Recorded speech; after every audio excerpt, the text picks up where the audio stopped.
Today we come in our series on spiritual living in a secular world to the famous passages about Daniel's visions. We are not going to spend a lot of time on the visions, on the prophecies and the predictions.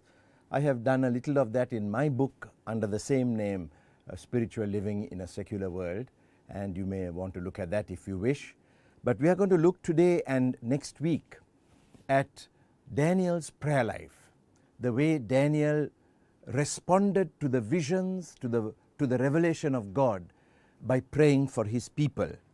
And so we start with chapter 9, and in verse 2 we are told that in the first year of his reign, that is King Darius, the son of Ahasuerus, that I, Daniel, perceived in the books the number of years that according to the word of the Lord to Jeremiah the prophet must pass before the end of the desolations of Jerusalem, namely 70 years.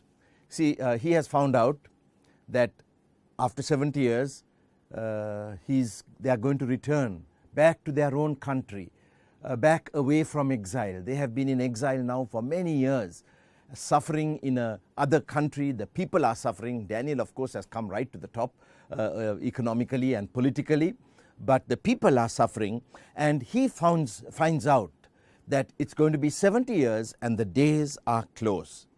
And what you see as a result of finding that out is a prayer of repentance and pleading with God. You see, he didn't take the promise of restoration for granted. He knew the promises of God were for a righteous nation, and he didn't want them to forfeit the promise because of their sin. And that is so with a lot of the promises of the Bible. They are conditional upon our obedience, our faith. And if we refuse to obey and believe in God, very often God is tied from giving us the promises, the benefits of the promises that he has made in the Bible. Now, what you see in this prayer is urgency and penitence.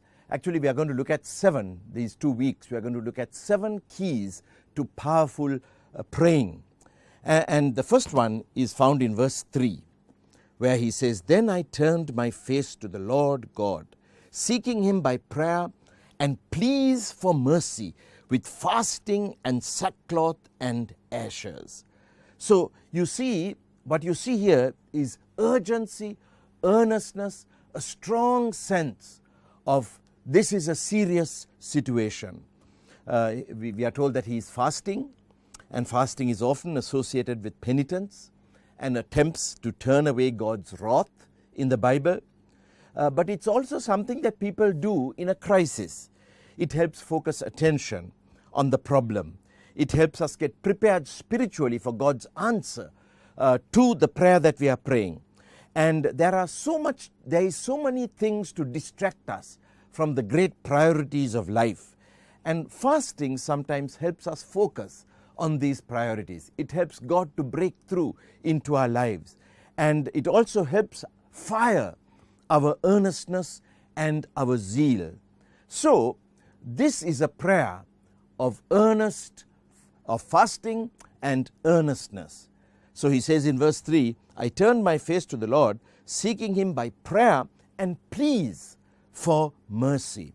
The word translated pleas has the idea of earnestness in it. You might remember the story in the book of Acts where Peter is in prison. James has just been killed by Herod, and in chapter 12 of Acts, Peter has now been arrested and put into prison, presumably to be killed also, like he killed James. However, the people, we are told in verse 5 of chapter 12, but the earnest prayer was made for Peter by the church. And then in chapter 11 and verse 11 we are told that, "But behold, an angel came and saved him." So the response of God to the earnest prayer was a miraculous deliverance for Peter. So this is this word earnest that was used there has the idea of stretched out. It talks about people who are stretched out completely, fully prostrate before God, pleading with God to do something. One of the great reformers of the church in Scotland was a man called John Knox. And John Knox once prayed, "Give me Scotland or I die." There was a passion for his nation. Now, I have a major concern that some churches and a lot of leaders have lost their earnestness. And those churches, of course, will be dying. And one of the great dangers here is that people with a passion will get influenced by the cynicism and the lethargy of the people who have lost their earnestness. So I want to challenge you, if you are burdened for God to work in your church, for God to work in your family, in your nation, don't let the cynicism and lethargy of some Christian leaders hinder your earnest yearning and praying for God to do something great. And one of the ways to avoid this trap is by prayer with fasting, because it helps us to understand the seriousness of the battle that we are in. And with this fasting, we can get in touch with the fire of God's Spirit that He wants to bring down to this world. So that's the first special idea we have here in Daniel's prayer in chapters 9 and 10, and that is earnestness with prayer and fasting. Now, the second thing that we see is very surprising. He takes responsibility of the sins of his people. And you see this in verses 4 to 20 of chapter 9 of Daniel. His prayer is primarily a prayer of confession. Look at verse 4. "I prayed to the Lord my God and made confession." And so he makes confession for the people actually. Verse 5 is representative of this corporate confession that this man Daniel makes. In verse 5 he says, "We have sinned and done wrong and acted wickedly and rebelled, turning aside from your commandments and your rules. We have not listened to your servants and prophets." So he's confessing on behalf of the people. And you know, in verses 5 to 23 in the Bible that I'm using, which is the English Standard Version, in this Bible, verses 5 to 23 has the word we, us, ourselves 50 times. He's really become one with his people. Now, he was a just man, but he had come and taken on himself the sin of his own people, and he prayed as if he himself had sinned. You know, some may think that the use of the first person, we, our, and things like that is for effect, but it's not so. He's really taking responsibility for the sins upon himself. Look at verse 20. In verse 20 he says, "While I was speaking and praying, confessing my sin and the sin of my people, and presenting my plea before the Lord my God for the holy hill of my God." You see, he was confessing his sin. Now, this was probably one of the greatest leaders of the church, of the people of Israel at that time. And yet, he says, "I was confessing my sin." A righteous man, he's praying for a very unrighteous people. But he has to also remember that he also has failed.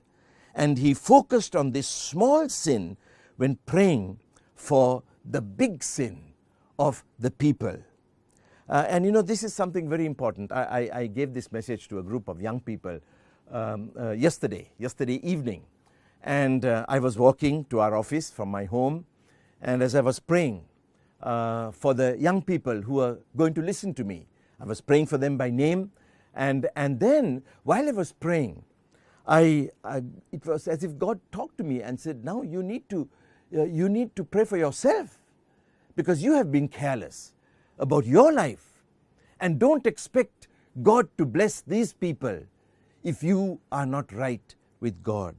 So we pray for our people, but we also pray for ourselves. You know, I know a lot of young people who are praying for their parents, parents. I know wives who are praying for their husbands, and husbands who are praying for their parents, for their wives. And in this situation, very often the husband or the one who's praying is the relatively more righteous person. But let's remember that we have all sinned. And so we take upon ourselves the responsibility for the wrong that we have done. If we don't do so, and just focus on the fact that we are more righteous than those people, we will miss the opportunity to be a blessing and for our prayers to be powerfully answered by God. In verse 7, he takes on the shame of the people. To you, O Lord, belongs righteousness, but to us open shame, as it is this day for the men of Judah, to the inhabitants of Jerusalem, and to all Israel. We are the ones who are shamed, and he takes on the shame of the people, because when God's people suffer for their sin, it's a great shame.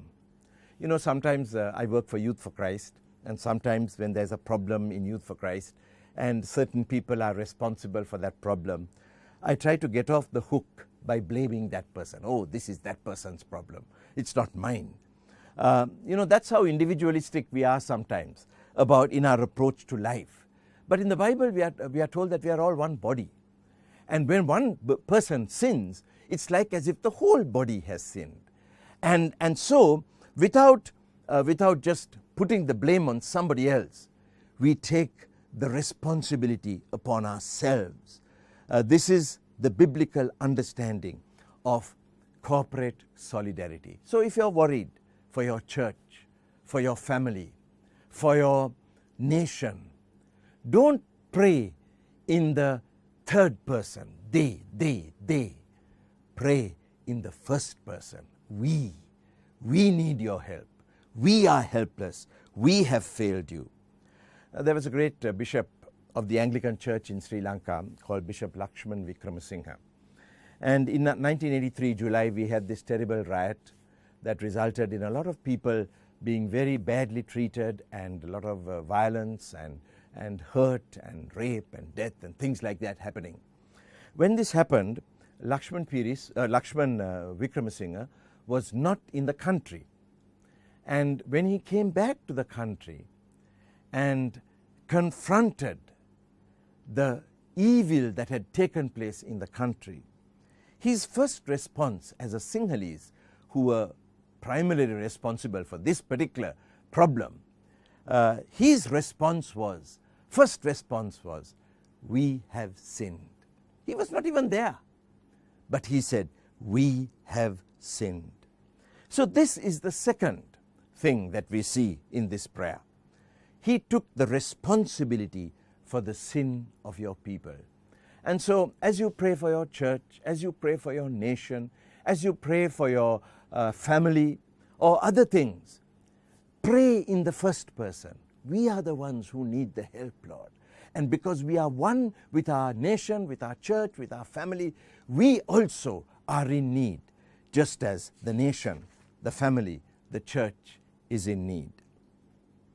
The third thing we see here in this prayer is a zeal for God's name.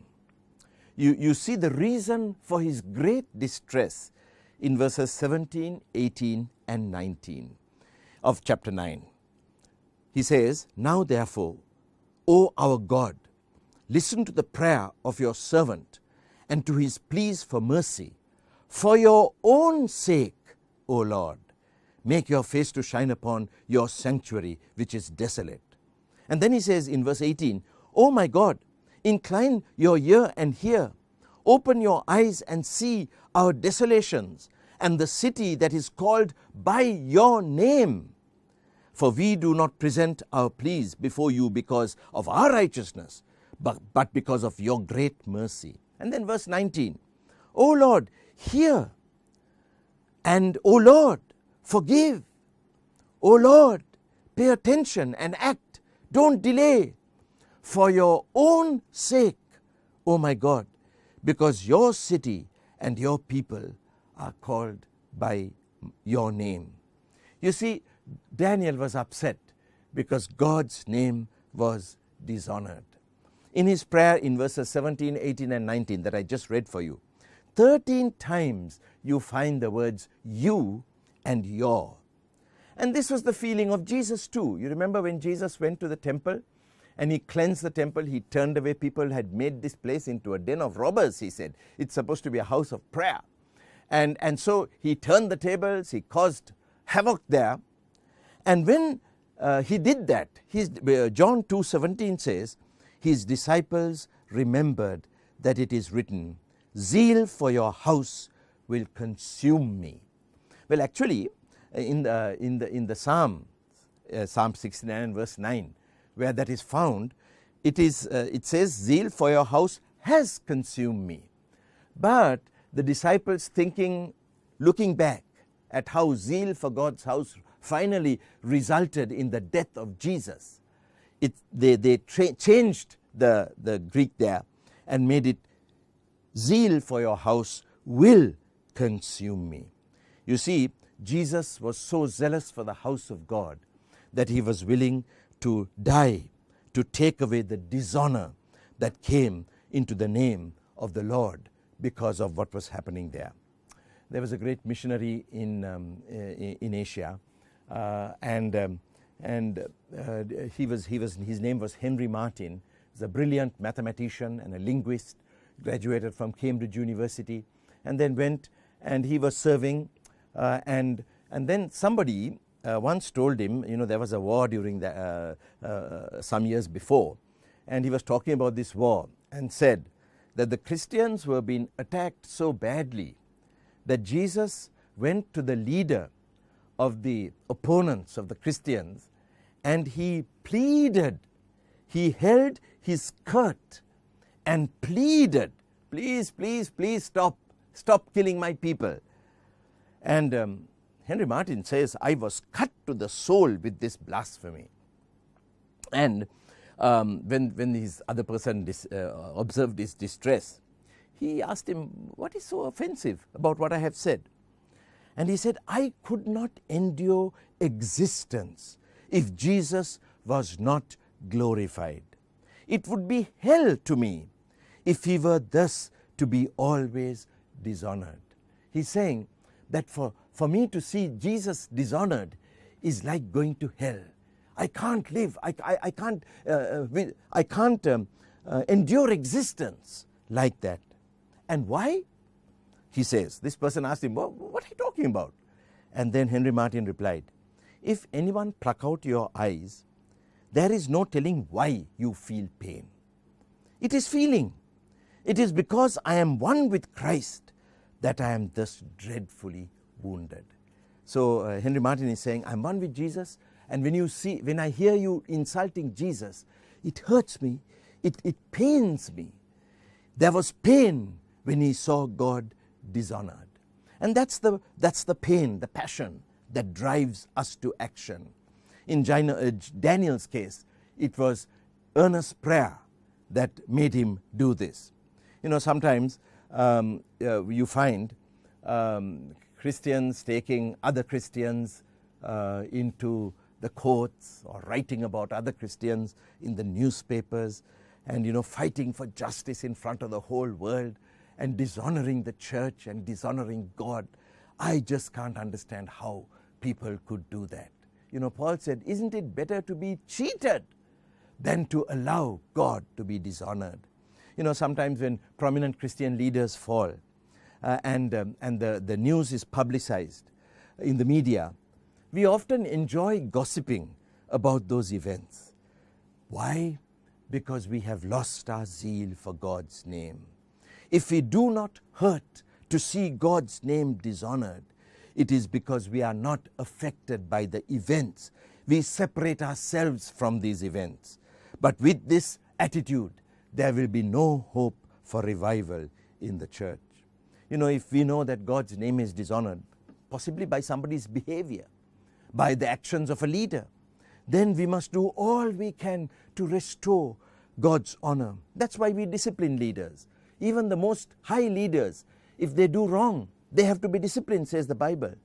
And there are many reasons. In 1 Timothy 5:20, it says, Paul says, if a leader continues in sin, he is to be rebuked publicly so that all will stand in fear. In other words, people realize the seriousness of holiness. When leaders sin, they have to be rebuked so that the people will realize that. And then discipline, of course, helps heal the sinner, because forgiveness forgives the sin, but a weakness that caused the sin may be healed through discipline. It also acts as a deterrent, because the person will not want to go back and do this after he was disciplined. But fourthly, discipline helps restore God's honor. When Christian leaders sin, God's honor is broken. God is greatly dishonored. And when they are disciplined, the world realizes, oh, this God is holy. And even their top leaders are disciplined for the wrong that they have done. And fifthly, it restores the honor of the person, because that person has accepted his fault. And because of that, he is able to take the discipline and go through it in order that God's honor will be restored. Today, we often sin. When we often ignore sin because it causes too much trouble. And we talk behind the back about somebody's sin, but we ignore this behavior. That is going to stifle revival. It gives others to live defeated lives. If these people can continue in the church doing sin, they think we also can continue like that. When a leader is disciplined, he may go down or she may go down, but the holiness of God and the glory of God is upheld.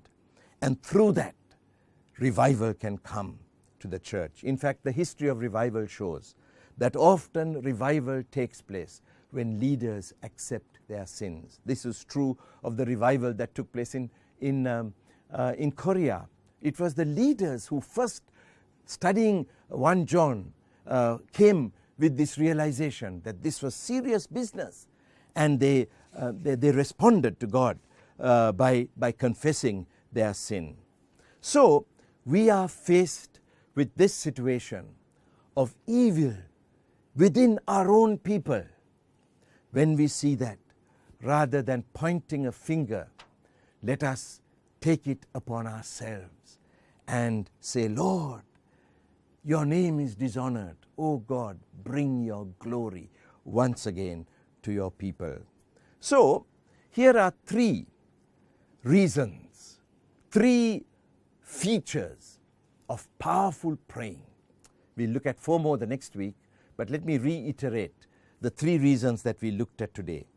Earnest prayer, like John Knox, give me Scotland or I die. Earnestness in prayer with fasting.